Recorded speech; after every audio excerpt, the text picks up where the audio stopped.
ये जूते कितने के हैं साहब? 850 रुपए के।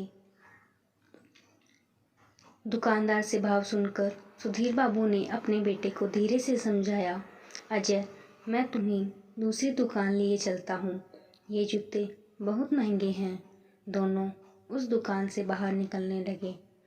बेटा सोचने लगा, आकाश के पिताजी और मेरे पिताजी एक ही पद पर हैं, लेकिन दोनों में कितना अंतर है। उसके पिताजी उसकी हर मांग पूरी करते हैं, उसकी हर चीज़ कितनी अच्छी होती है, और मेरे पिताजी को खरीदते समय कितना सोचना पड़ता है। अपने मनपसंद जूतों को ना खरीद पाने के कारण अजय मन ही मन गुस्सा हो रहा था और अपने पिताजी की कंजूसी पर उसे क्रोध भी आ रहा था। मैं जो कपड़े पहनता हूँ उससे अच्छे कपड़े तुम्हें पहनाता हूँ। पिताजी बोले, तुम तसल्ली रखो, मैं तुम्हें अच्छे जूते दिलवाऊंगा। बेटा, ईमानदारी के पैसों को फिजूल में खर्च करने की मैं हिम्मत नहीं जुटा पाता हूँ।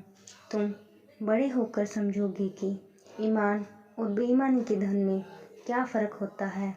अपनी बात पूरी कर पिताजी ने अजय के सिर पर हाथ रख दिया। अजय चाहकर भी निगाहें ऊपर नहीं कर पा रहा था। पिताजी की बात सुनकर अजय को अपनी सोच पर पछतावा हो रहा था। शायद इसीलिए उसके मन में अपने और आकाश के पिताजी अब उसके लिए बुराई और अपने पिताजी श्रद्धा के पात्र बन गए थे।